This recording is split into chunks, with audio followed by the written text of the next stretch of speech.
নমস্কার, দেখছেন CTVN plus. আপনাদের সঙ্গে রয়েছি আমি সৌমজিৎ। শুরু করছি লাঞ্চ বক্স। দেখুন, এখন যা ঘড়ির কাঁটা বলছে 2:30 বেজে গিয়েছে। অনেকের লাঞ্চ হয়ে গিয়েছে বা অনেকে লাঞ্চ করতে বসছেন। ঠিক এই সময় এই যে প্রোগ্রামটা লাঞ্চ বক্স, একটু এই রাজনৈতিক কুটক্যাচালি সেখান থেকে একটু বেরিয়ে এসে একটু অন্যরকম বিষয় নিয়ে আপনাদের সঙ্গে আমরা এই সময় আলোচনা করব। বেশ কিছু বিষয় থাকবে যেগুলো রাজনীতির সঙ্গে যুক্ত থাকবে না, কখনো জীবনের সঙ্গে।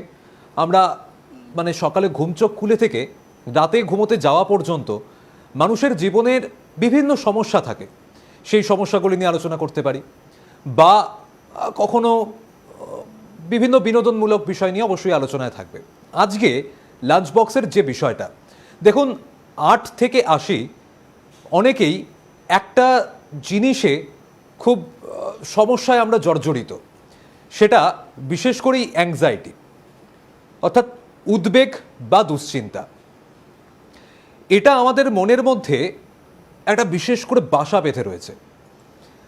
সকালে ঘুম থেকে উঠে রাতে ঘুমোতে যাওয়া পর্যন্ত দুশ্চিন্তা থাকে বা আগামের চিন্তা আমরা করি যে আজ তো নয় একটা পরিকল্পনা রয়েছে, সেই পরিকল্পনার মধ্যে আমাদের কেটে যাবে, আগামীকালটা কি হবে, কাল পরের দিন কি হবে, পরশু কি হবে। এই জিনিসগুলো আমরা প্রতিদিন একটা চিন্তা করতে থাকি। বিশেষ করে ভবিষ্যতের চিন্তাটা আমরা করি, বর্তমানটা বাঁচতে আমরা ভুলে যাই। যে সময় রয়েছি এই সময়টা আমরা খুলে বাঁচি, পরিবারের সঙ্গে কাটাই। অফিসে যারা আমরা অফিসে যাচ্ছি সেখানে যদি কোনো বন্ধু থেকে থাকে তাদের সঙ্গে কাজও করি, তাদের সঙ্গে একটু আলোচনার মধ্যে দিয়ে থাকি। কিন্তু সেটা না করে আমরা কি করি, অফিসের কর্মব্যস্ততা, কাজের প্রেশার থাকে, সেই কাজের প্রেশার সামলাতে গিয়ে আমরা নিজেদের যে সময়টুকুনি রয়েছে সেটাকে ভুলে যাচ্ছি, বা যে সময়টা আমরা পরিবারকে দেবো বলে মনে করি সেটা আর দিয়ে উঠতে পারছি না। ফলে স্বাভাবিকভাবেই আমাদের কাজেরও ক্ষতি হচ্ছে, আমাদের নিজেদের মনেও কষ্ট হচ্ছে যে নিজেদের মনের যে অনুভূতিটা কোথাও ব্যক্ত করতে পারছি না। আবার যেহেতু পরিবারকে আমরা এই কারণে সময় দিতে পারছি না, পরিবারও আমাদের ভুল বুঝে যে সময় দিতে পারছি না, এত কাজের চাপ যে আমাদের সময় দিচ্ছে না সে। এই সমস্যাটা আমাদের মধ্যে রয়েছে। এই জায়গা থেকে আমরা কিভাবে বেরোতে পারি, আজ সেটা নিয়েই একটু আপনাদের সঙ্গে আলোচনা করব। অবশ্যই আপনাদের এরকম কোনো সমস্যা থাকলে বা আপনাদের কোনো মতামত থাকলে যে আপনারা এরকম কোনো পন্থা অবলম্বন করছেন যার কারণে আপনাদের মধ্যে হয়তো এই সমস্যাটা হচ্ছে না, যে সমস্যাগুলো এই সময় দিতে না পারার জন্য বা এই দুশ্চিন্তা বা উদ্বেগের কারণে যেটা হতে পারে, সেই সমস্যাটা থেকে আপনারা একটা হয়তো কোনো উপাদান বের করতে পেরেছেন যার কারণে সেখান থেকে আপনারা বেরিয়ে আসতে পারছেন।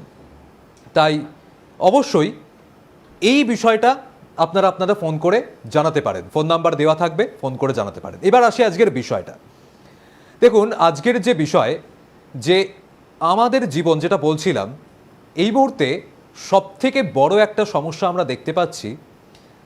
আজ যখন আমরা ঘুম থেকে উঠে আমাদের কাজটা কি করা উচিত, ফ্রেশ হয়ে নিলাম, এবার আজ আমাদের কি কি কাজ রয়েছে সেই কাজগুলো নিয়ে পরিকল্পনা করলাম।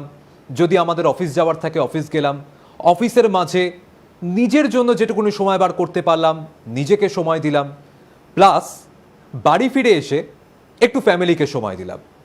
এগুলো আমাদের মেন পয়েন্ট হওয়া উচিত। কিন্তু যেটা আমি অন্তত অনুভব করতে পারছি, হয়তো যারা দেখছেন বা যারা দেখবেন তারাও অনুভব করতে পারবেন যে বেশিরভাগ ক্ষেত্রে আমরা করছিটা কি, ঘুম থেকে উঠছি, ফ্রেশ হচ্ছি, ফ্রেশ হতে হতে কী করছি, ফোন নির্ভর হয়ে পড়ছি। ফোনটাই আগে আমাদের হাতে চলে আসছে। ঘুম থেকে ঘুম চোখটা খুলেই আগে আমাদের হাতে ফোন। কি দেখছি? হোয়াটসঅ্যাপ, কেউ দেখছি ইনস্টাগ্রাম, কেউ দেখছি ফেসবুক, বিভিন্ন যে সোশ্যাল প্ল্যাটফর্মগুলো রয়েছে সেগুলো আমরা হ্যান্ডেল করছি। এর মাঝে কি হচ্ছে, নিজের যে কাজ থাকছে হয় সেটা করতে ভুলে যাচ্ছি, বা সেই কাজটাতে ফোকাস করে উঠতে পারছি না, বা যখন আমরা কাজে চলে যাচ্ছি, এবার কাজে গিয়ে নানান রকম, যদি কেউ অফিসে গিয়ে থাকেন সেই অফিসের প্রেশার থাকছে, কোনো স্টুডেন্ট কেউ হয়ে থাকলে স্টুডেন্টের মাথায় প্রেশার থাকছে, আমার সামনে এক্সাম রয়েছে, আমার সিলেবাস কমপ্লিট করতে হবে, আমাকে পড়াটা করতে হবে, এই নানান রকম একটা সমস্যা থাকছে। এই রকমভাবে আমরা জড়িয়ে পড়ছি সমস্যা নানান জটিলতায়। এখান থেকে বেরোতেই হবে বা পরিবারকে সময় দিতে হবে, এটা আমরা ভুলে যাচ্ছি। তাই আজকের এই আলোচনা। এবার এই আলোচনায় একটা মেন বিষয়, জাপানের একটা মতাদর্শ সেখানকার মানুষ মেনে চলে।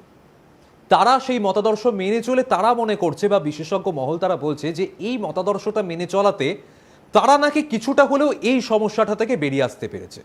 তারা দুশ্চিন্তার মধ্যে থাকছে না, অতটা দুশ্চিন্তা তাদের উপর গ্রাস করছে না, উদ্বেগ তাদের মধ্যে থাকছে না যে আমি এখন যেটা করছি পরবর্তীতে গিয়ে আমি কি করব, আজ হয়ে গেল একটা, আগামীকাল কি হবে, পরশু কি হবে, বা 1 বছর বাদে কি হবে, বা 2 বছর বাদে কি হবে, এই চিন্তাটা অতটা তাদের মধ্যে আসছে না। তারা যে সময়টুকুনি হাতে পাচ্ছেন সেই সময়টুকুনি নিজের মতন করে উপভোগ করছেন, সে পরিবারের সঙ্গে হোক বা নিজের অফিসে গিয়ে হোক বা যে যেখানে যেরকমভাবে, সেটা সে নিজের মতন করে উপভোগ করছে। সেই মতাদর্শটা কি, যদি সেই বিষয়টাতে আমরা আসি, যেটা বলা হচ্ছে জাপানি ভাষায় যে কথাটা আসিতা ওয়া আসিতো নো কাজেগো ফুকু, এটার মানেটা কি, এটার আক্ষরিক অর্থ যদি করি, বলা হচ্ছে আগামীকালের হাওয়া আগামীকালই বইবে। অর্থাৎ তুমি আজকে যে কাজটা করছো আজকে সেই কাজটাই করো। ওই কাজটা করতে গিয়ে যদি তুমি মনে করো যে আমি এই কাজটা করলাম, এই কাজটা আমাকে এই ফলটা দেবে, আমি আগামীকাল তার ফল পেয়ে যাব বা পরশু পেয়ে যাব বা 1 বছর বাদে পাবো, করো না। তুমি যে কাজটা করছো সেই কাজে তুমি যদি ফল পেলে তাহলে সেদিনকেই তুমি যে ফলটা পেলে তাতেই তুমি সন্তুষ্ট থাকো। যদি না পেলে তাহলে তুমি অন্য কোনো কাজের আবার ট্রাই করো। কিন্তু এই কাজটা করে আমি বসে থাকবো যে এইটা আমার 10 বছর বাদে হলেও ফলটা দেবে, সেটার ওপরে যেও না।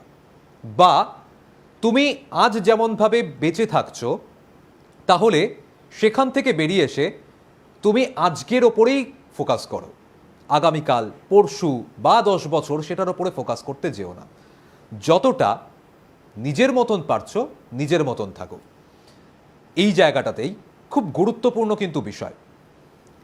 দেখুন, আমরা বিভিন্ন দেশের সমস্যা আমরা দেখতে পাচ্ছি কি, নিত্য প্রয়োজনীয় জিনিসের দাম বাড়ছে, বা আমরা দেখতে পাচ্ছি কি অফিসে গিয়ে কোথাও কোনো না কোনো সমস্যায় আমরা পড়ছি, হয়তো অফিসার বস আমাদের ওপরে চাপ দিচ্ছে, বা আমরা দেখতে পাচ্ছি যে বিভিন্ন রকম কোথাও হয়তো প্রচুর ফাইল জমা দেওয়া হয়ে গেল, যে এই ফাইল আজকের মধ্যে তোমাকে কমপ্লিট করে দিতে হবে। আমার মাথায় ঘুরছে কি, আমাকে ফাইলটা কমপ্লিট করতে হবে, অফিসের কাজটা কমপ্লিট করতে হবে। অবশ্যই অফিসের কাজ আপনারা কমপ্লিট করুন, কারণ সেটা খুব প্রয়োজনীয়। কিন্তু ওই অফিসের কাজ করতে গিয়ে আপনারা নিজেকে ভুলে যাচ্ছেন, বা সোশ্যাল মিডিয়া নির্ভর হয়ে গিয়ে যে আমাকে এই সোশ্যাল মিডিয়ায় এটা আপডেট দিতে হবে, তার জন্য আমাকে প্রত্যেকটা মুহূর্তে ওটার উপরে ফোকাস করতে হচ্ছে। তার জন্য কি হচ্ছে, এবার ধরুন আমি নিজের জন্য যেটুকুনি সময় পাচ্ছি, যদি 4 ঘন্টা পেয়ে থাকি, সেই 4 ঘন্টা সময়ের মধ্যে আমরা কি করছি, 3 ঘন্টা সময়ই হয়তো আমরা সেই সোশ্যাল মিডিয়া বা কাজ সেখানে দিয়ে ফেলছি। তাহলে আমরা নিজের জন্য সময় পাচ্ছি কতটা? 1 ঘন্টা। এবার যে 1 ঘন্টা আমরা পেলাম 4 ঘন্টার মধ্যে, সেই 4 ঘন্টার মধ্যে 1 ঘন্টা সময়ের জন্য যখন আমরা নিজেরা পাচ্ছি, নিজে কি ভাবছি, নিজে এবার ভাবা উচিত যে এবার আমি যদি আমার কিছু একটা খেতে ভালো লাগে তাহলে আমি এটা খাই, আমার তাতে মনে শান্তি দেবে। সেই যে একটা চাপের মধ্যে ছিলাম সেই চাপটা থেকে কিছুটা বেরিয়ে আসতে পারবো। কোনো বন্ধু যদি থাকে তাহলে তার সঙ্গে গিয়ে আমি আলোচনা করি, তাহলে তার সাথে আলোচনা করলে আমার মনটা একটু শান্ত হবে। বা আমি অফিস থেকে ফেরার পর অনেকেই থাকে যে 5-6 জন বন্ধু থাকে, তাদের কাছে গেলাম, তাদের সঙ্গে একটু আলাপ আলোচনা করলাম, একটু আড্ডা মারলাম, সোজা কথায় যেটা বলা চলে, তাতে আমার নিজের একটু শান্তি হলো। সেটা করি, হচ্ছে না।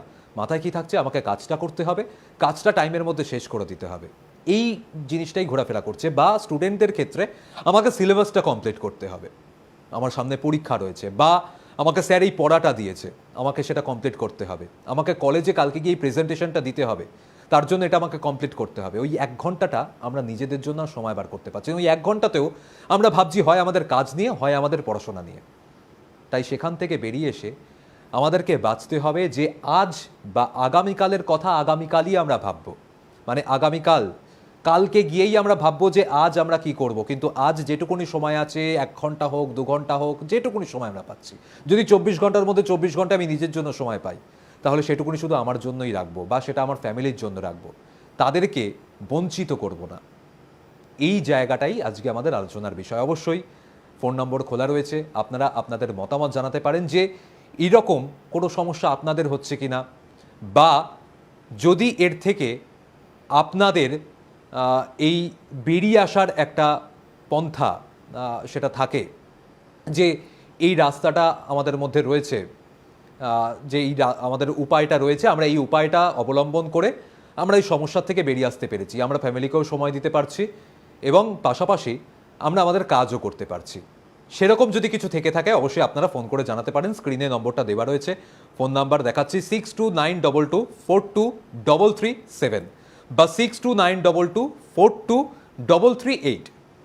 যে কোনো দুটো নাম্বার রয়েছে, যে কোনো নাম্বার অবশ্যই ফোন করে আপনারা আপনাদের মতামতটা জানাতে পারেন, যে কোথাও কোনো সমস্যা থাকলে বা কোথাও কোনো উপায় থাকলে এই সমস্যা থেকে বেরিয়ে আসার জন্য, সেটা আপনারা আপনাদের ফোন করে জানান।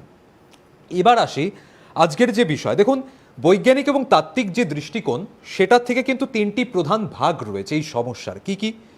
যেটা হচ্ছে অ্যান্টিসিপেটরি অ্যাংজাইটি বা পূর্ববর্তী উদ্বেগের ফাঁস, আর একটা রয়েছে নিয়ন্ত্রণের বৃত্ত বা সার্কেল অফ কন্ট্রোল বা স্টয়িক দর্শন।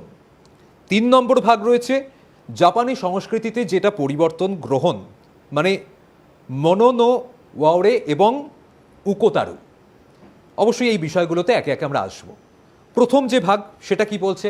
এই অ্যান্টিসিপেটরি বলছে, মনোবিজ্ঞানের ভাষায় একে বলা হয় ঘটনাটি ঘটেইনি, তার নেতিবাচক একটা ভাবনা আমরা ভেবে ফেলছি।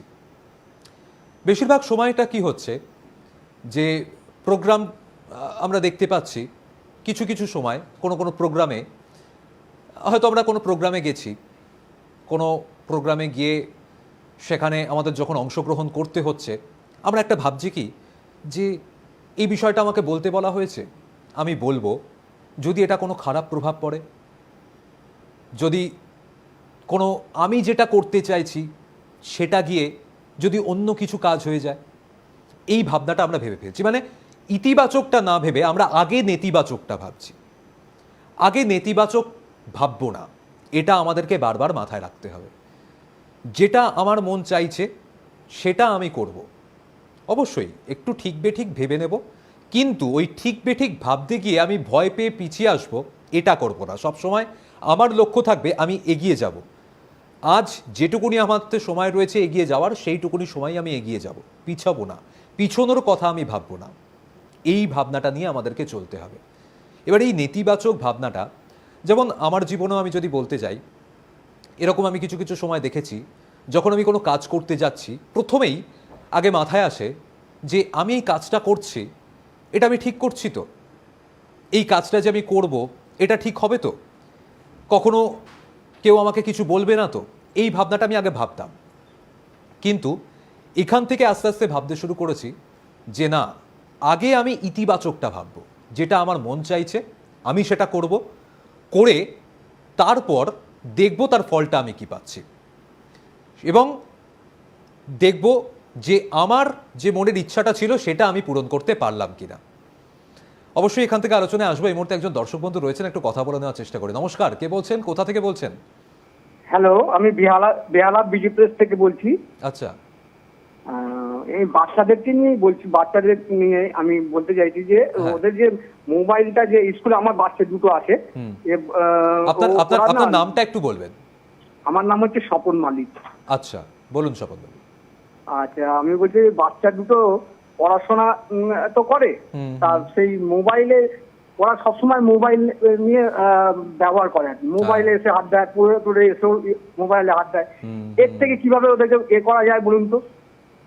অবশ্যই এইটা খুব গুরুত্বপূর্ণ বিষয়। দেখুন, এই বিষয়টা কিন্তু আমরা দেখছি এই লকডাউনের পর এটা চালু হয়েছে, যবে থেকেই অনলাইন পড়াটা চালু হয়েছে তবে থেকেই কিন্তু এই ফোনের ওপর বাচ্চাদের এটা আরো বিশেষ করে বাড়ছে। অবশ্যই এই বিষয়টা নিয়ে আলোচনায় থাকবো, একটু সঙ্গে থাকুন। দেখুন, এই যে আমাদের স্বপনবাবু যে বিষয়টা তুলে ধরলেন, যে বাচ্চারা এখন বেশিরভাগ সময় ফোন নির্ভর হয়ে পড়ছেন, এই ফোন নির্ভর হয়ে পড়াটা থেকে কিভাবে বার করা যায়, খুব গুরুত্বপূর্ণ বিষয়। এই ফোন নির্ভর আমরা আর্ট থেকে আসি, কিছুক্ষণ আগেই যেটা বললাম, এই আর্ট থেকে আসি, মানে যারা এই আধুনিক যুগে যত আমরা আধুনিক হচ্ছি ততই কিন্তু আমাদের ফোনটা কিন্তু জীবনের সাথে ওতপ্রোতভাবে জড়িয়ে যাচ্ছে। বিশেষ করে ক্ষতিটা হচ্ছে একদম ছোট বয়স থেকে। অনেক সময় বাচ্চারা খেতে চাইছেন না, আমরা তাদের হাতে ফোন ধরিয়ে দিচ্ছি। তারা হয়তো কার্টুন দেখছে বা তাদের মন মতন কিছু একটা ফোনে আমরা চালিয়ে দিচ্ছি, সেটা দেখছে, দেখতে দেখতে তারা খাচ্ছে। বা তাদের পড়াশোনা, যে পড়াশোনাটা করতে হবে, হয়তো স্যার অনলাইনে সেটা পাঠিয়ে দিয়েছেন। অনেক সময় অনেক স্কুলেই হচ্ছে অনলাইন পড়া হয়, অনলাইনে পড়া পাঠানো হয়, অনলাইনে সিলেবাস কমপ্লিট করার জন্য পড়াটা হয়। এখন এটা আমরা বেশিরভাগটা করোনার পর থেকে কিন্তু দেখতে পাচ্ছি, কোভিড পরবর্তী সময়টা থেকে এটা কিন্তু আরও বেড়েছে। যার কারণে এটা কি হচ্ছে, একদিকে পড়াটা হচ্ছে, কিন্তু ক্ষতিটা হচ্ছে কি, বাচ্চাটার মনে ওই ফোনটা ঢুকে যাচ্ছে, সে ফোন ছাড়া কিছু করতেই চাইছে না। এবার এটা থেকে তাকে বার করতে গেলে কি করতে হবে, তাকে তার পরিবারকে একটু সময় দিতে হবে। তার পরিবার, তাকে খাওয়ানোর অন্য কোনো পন্থা তাকে অবলম্বন করতে হবে পরিবারের সদস্যদের, সে বাবা হোক, মা হোক, যে এই জায়গায় তাকে, সে যদি খেলতে ভালোবাসে তাকে কিছু খেলার ছলে, গল্প শুনতে ভালোবাসে তাহলে তাকে গল্পের ছলে তাকে খাওয়াতে হবে। আবার তাকে যদি আমাদের পড়াশোনার ক্ষেত্রে দেখতে হয়, তাহলে বলতে হবে টিচারদেরও যে দেখুন, পড়াশোনার আপনারা ফোনে পাঠাচ্ছেন, সত্যি সুবিধা হচ্ছে, কিন্তু স্টুডেন্ট সে কিন্তু ফোনের ক্ষেত্রে বেশি অ্যাডিক্টেড হয়ে যাচ্ছে। তাই যদি মানে ভার্চুয়াল থেকে আমি একদম সামনাসামনি এসে প্রাইভেট বাট কোচিং, সেখানে পড়াশোনাটার একটু বেশি জোর দেওয়া যায়, তাহলে সে কি হবে, 5টা বন্ধুর সাথে গিয়ে মিশলো, কোচিংয়ে যখন গেল 5টা বন্ধুর সাথে মিশলো, বন্ধুর সাথে পড়া নিয়ে আলোচনা হলো, তাহলে সেখান থেকে তার মনে হবে ফোনে তো আমি ওই একটা উইন্ডোর মধ্যে সীমাবদ্ধ থাকছি। আমি যখন কোচিংয়ে যাচ্ছি বা আমি যখন স্কুলে যাচ্ছি, তখন তো আমার 10টা বন্ধুর সাথে আলাপ হচ্ছে। আমি আজ যে পড়াটা পারছি না, পাশের বন্ধুটা সে পারলো, কিভাবে পারলো, সে কিভাবে পড়াটা মুখস্থ করলো, তার সঙ্গে সে আলোচনা করে সেটা হয়তো শিখতে পারবে। তাই এই জিনিসগুলোতে বিশেষ করে জোর দিতে হবে। এবার এই যে ছবিটা আপনাদের দেখাচ্ছি, এই যে বেরিয়ে আসার, মানে এই অ্যাংজাইটি থেকে বেরিয়ে আসার যে পন্থাটা, বেশ কিছু পন্থা রয়েছে। এই অ্যাংজাইটি থেকে বেরিয়ে আসতে গেলে যেটা প্রথমেই আপনাদের বললাম, যে আজ নিয়ে ভাবুন, আগামীকাল কি হবে সেটা ভাবার একটু কম চেষ্টা করুন। নিজেকে সময় দিন, পরিবারকে সময় দিন, বন্ধু বান্ধবদের সময় দিন। তাহলে কি হবে, আপনি ওই যে একটা দুশ্চিন্তার মধ্যে ছিলেন সেটার থেকে আস্তে আস্তে বেরিয়ে আসতে পারবেন। বা আপনি একটা নোটপ্যাড করুন, সেই নোটপ্যাডে আপনার কি কি করণীয় সেগুলো একটা নোট করে রাখুন। আজকের জন্য কি কি করবেন সেটা গতকাল আপনি নোট করে রাখলেন, যে আমি কালকে উঠে এই এই কাজগুলো করব, এর বাইরে আমি আর কিছু চিন্তাও করব না, এর বাইরে কোনো কাজও করব না। এরকম একটা পন্থা আপনি অবলম্বন করতে পারেন। বেশিরভাগটা হচ্ছে আপনাকে নিজেকে সময় দিতে হবে। আরও একজন দর্শক বন্ধু রয়েছেন। নমস্কার, কে বলছেন, কোথা থেকে বলছেন? নমস্কার, আমি সুস্মিতা ঘোষ বলছি, হুগলি থেকে। আচ্ছা, বলুন। নমস্কার।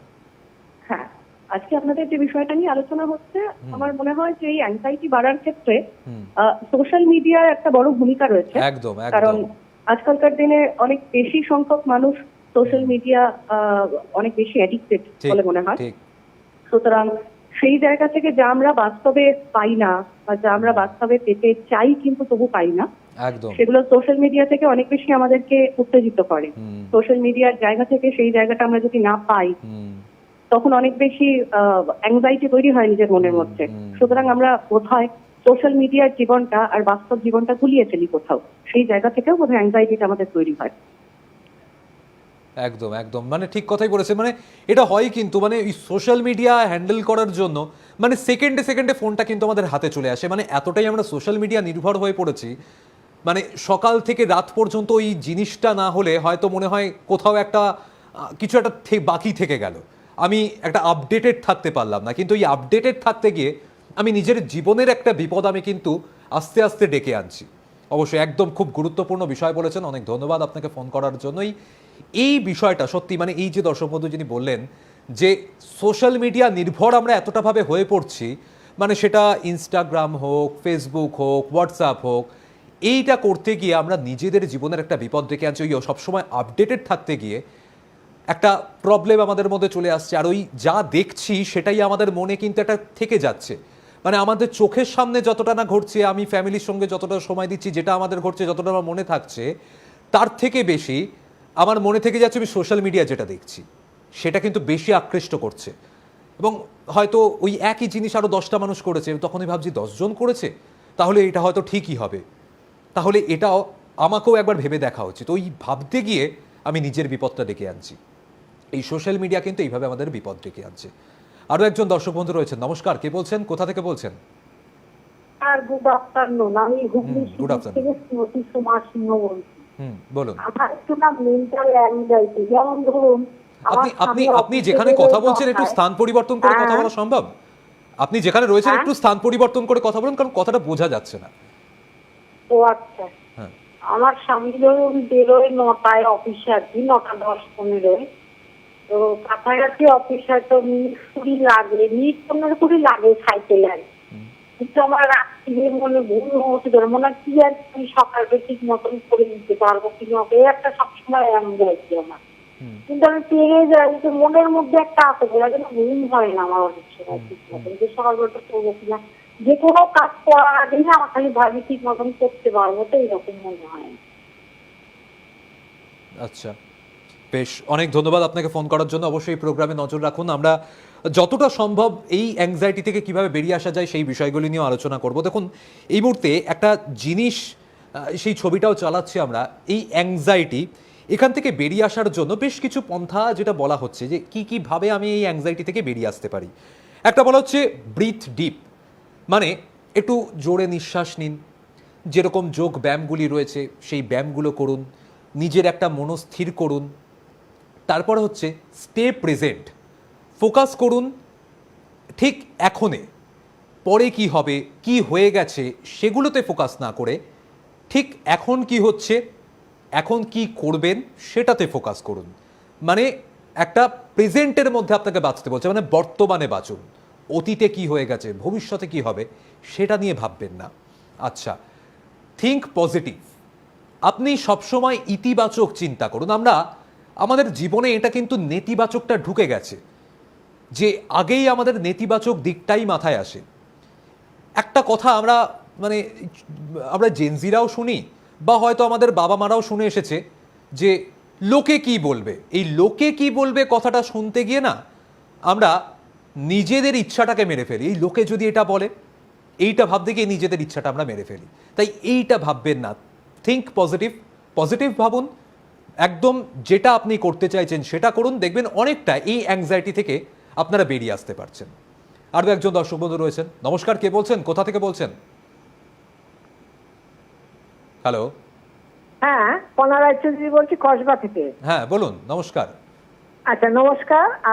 আমি সিটিভিএন খুব সবসময় দেখি, আচ্ছা। এবং বিশেষ করে আপনার আজকে, আমি ক্যান্সার পেশেন্ট, এবং আমার হাজবেন্ড মারা গেছে, ছেলেরা তাকে সবাই বেরিয়ে যায়। আচ্ছা। আমি এমন ভাবে আপনি কথা বলছেন, আমি এত প্লিজ যে আপনার এই যে কথাগুলো যদি মানুষ 1000টার মধ্যে একটাও শোনে, তাহলে তার জীবনটা ধন্য হয়ে যাবে। আমি শুনছি, আর আমি সঙ্গে সঙ্গে ফোন করলাম যে একটু বলবো আপনাকে। আপনি যেটা বলছেন সেটাই আমি করি, কারণ না করলে তো বাঁচতে পারবো না, আমাকে করতেই হবে। আপনি যে বলছেন, আপনি যে পন্থাগুলো অবলম্বন করেন, যদি আমাদের দর্শক বন্ধুদের জন্য এরকম কিছু থাকে যে আপনার কাছে এরকম কিছু আছে, এই গুলো মেনে চললে হয়তো আমরা এই অ্যাংজাইটি থেকে বেরিয়ে আসতে পারবো, যদি একটু এই বিষয়টাও বলেন যে কি এরকম পদ্ধতি রয়েছে। ভীষণ সুন্দর বলছেন। এইটা যদি শোনে আপনার কথাগুলো, না তার যদি একটা কথাও সে মনে রাখে, তার জীবন ধন্য হয়ে যাবে। এই জন্য আপনাকে থ্যাংক ইউ জানাবার জন্যই আরো ফোনটা করলাম। আচ্ছা, একটা জিনিস একটু জানতে চাই। এই যে আপনি বলছেন যে আপনার হাজবেন্ড, তার যেহেতু ডেথ হয়েছে, তা সেই জায়গা থেকে আপনি তো একটা ওভারকাম করেছেন। আপনি এই জায়গা থেকে যখন ঘুরে দাঁড়ালেন, একটা তো সত্যি কথা বলতে কি, সেটা যারা যেটা বলে যে বাবার পর একটা স্বামী স্থান, যখন সে চলে গেল, একটা মাথার উপর থেকে একটা ছাদ চলে যাওয়ার মতন, তখন সেখান থেকে যেভাবে আপনি ঘুরে দাঁড়ালেন, এটা যদি একটু আমাদের সঙ্গে শেয়ার করেন, এটা আর একটা মোটিভেশন আমাদের হবে। আমার 2 ছেলে, আমি চাকরিও করতাম, আমার অফিস ভীষণ সাপোর্ট করেছে, ভীষণ। এবং হ্যাঁ, বেশ বেশ ভীষণ অনেক। সাপোর্ট করেছে এবং আমি আমার ছেলেরা আমাকে ঠেলে বার করিয়েছে, হ্যাঁ হ্যাঁ করিয়ে তারপরে আমাকে বলেছে তোমাকে বেরোতে হবে, করতে হবে। অফিস থেকে আমাকে নিয়েছে ওরা সবাই মিলে, আমাকে নিয়ে অফিসে জয়েন করিয়েছে এবং দিনের পর দিন ওরা একবার করে নিয়ে গেছে, 7 দিন করেছে। আমাকে বুঝিয়েছে এবং আমি নিজেও বুঝলাম যে আমি যদি না দাঁড়াই আমার ছেলেরা কষ্ট পাবে, ছেলেরা কিছু করতে পারবে না। ঠিক। আমি যদি না দাঁড়াই ছেলেরা তো একদম মানে চাকরি টাকরি সব নষ্ট হয়ে যাবে। ওই জন্য আমি শক্ত হয়ে দাঁড়িয়েছি যে না, ও তো চলে দেখুন আমার মানে হাজবেন্ডের ভেতরের জিনিসটা একদম। তো কেউ নিতে পারবে না, ওটা আমার ভেতরে সারা জীবন ঘা হয়ে থাকবে। কিন্তু আমাকে ওই মুহূর্তে আমার ছেলেদের জন্য দাঁড়াতে হয়েছে। একদম, বেশ বেশ অনেক ধন্যবাদ। আপনার এই কথা সত্যি কিন্তু আগামীতেও এই আমাদের মতন মানুষ বা যারা রয়েছেন তাদেরকে অনেকটাই হয়তো মোটিভেট করবে বা এই অ্যাংজাইটি থেকে বেরিয়ে আসতে অনেকটাই সাহায্য করবে। দেখুন, অবশ্যই এই যে জীবনের সঙ্গে ওতপ্রোতভাবে জড়িত যে বিষয়গুলো, সেগুলো নিয়ে আমরা অবশ্যই আলোচনা করব সোম থেকে শুক্র। অবশ্যই আপনারা নজর রাখবেন সিটিভিএনে এই টাইমে, এই লাঞ্চ বক্সে, সেই প্রোগ্রামে আপনাদের আলোচনার বিষয় থাকবে। আপনারা ফোন করবেন, মতামত জানাতে পারবেন আপনাদের। তবে আজ লাঞ্চ বক্স থেকে এখান থেকেই বিদায় নিচ্ছি। অনেক ধন্যবাদ।